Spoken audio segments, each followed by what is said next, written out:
This is life and enterprise management. And so as a result, we want to make sure we work on both. We want to create a system that allows you to succeed in both areas, life and your enterprise. By the way, which one would you say is more valuable? Which one? That's not how most people live the game. Most people make it the enterprise. And as they make it the enterprise, they wake up and they have a tremendous amount of economic success if they're successful.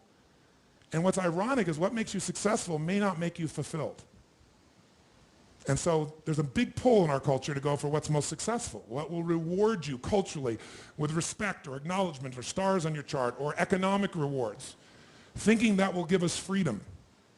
But how many of you have been very successful in business and not been free, i.e., your business, as it got more successful, demanded even more from you? How many have had this experience? Say aye. So what I want to really make sure that comes out of this is an evaluation of what your real gifts are that are going to fulfill you. Because many of you are living a script around your life that involves having an enterprise when really that may not be your true nature. That's not to say you can't do it. It just means you can do it and you'll be stressed out of your life, stressed out of your mind. And so one of the things we want to find out is how much of that is natural as a problem, how much of that is maybe unnatural. Unnatural meaning you're having problems right now that you shouldn't be having at this stage of development. Think about it. If a child is brand new and they have a problem with controlling their bladder, that's a natural problem, isn't it? But if you're 50 and you have this problem, you got a challenge. If a brand new business has a cash flow challenge, it's a problem, but it's a natural problem. If it's a business that's been around 5 or 10 years and it's got a cash flow problem, you got a real abnormal problem. Maybe you got a problem that's even life-threatening to the business. How many follow what I'm talking about here? Sometimes those problems have to do with the fact that you don't understand the stage of development you're in. The most important element is for you to be able to do this, to be able to establish, most importantly, where you really are in your life today. Where are you? And where do you really want to go? What's going to create this extraordinary life? And to look at it brand new. Because some of you right now, if you continue the direction you're going, are going to be successful and unfulfilled, unhappy, and stressed.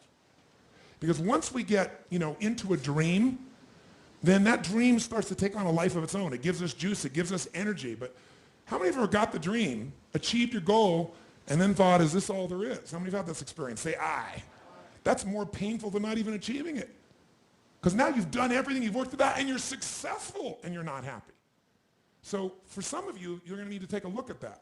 Michael Gerber, the guy that wrote the E-Myth, talks about why so many businesses, young businesses fail. And one of the things he says is most people are not really entrepreneurs, but they think that's what they should be. They think that's the sexy thing. That's the most attractive thing. That's the best answer.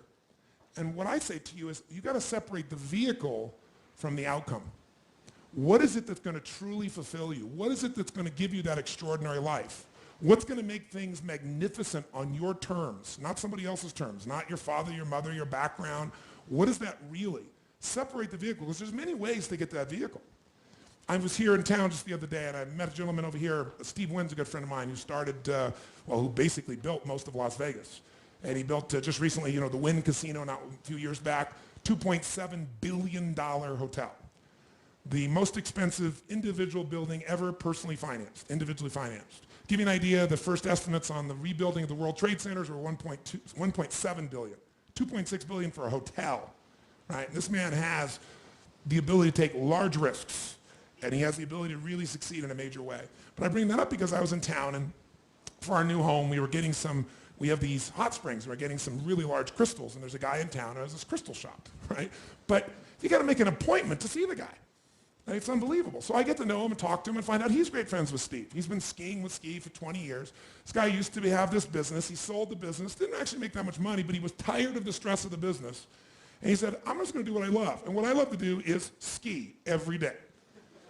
So what he did was he started this little crystal business, made plenty of money, in this little business, has set aside some money from his previous business, and he gets up every day and skis, has a blast, and he has this unbelievable lifestyle. Because, he's Steve Wynn's guest everywhere. He flies on the Gulfstream, doesn't have to pay for it, right? Doesn't pay the insurance, doesn't have to pay for the fuel, doesn't worry about maintenance, managing it, or anything. And he's telling me about all these things he does in his life, and he has a $1 billion lifestyle, billionaire's lifestyle. But he structured his life in a way that's fulfilling, where he has time for his grandkids, where he has time for his wife, where he has time for his passions. But he just does it in a different way. He had this big dream, he said, of making this gigantic business, and all it did was stress him out. Now, I'm not saying that's the answer for you, but I'm saying sometimes you got to reevaluate what's going to really make you fulfilled.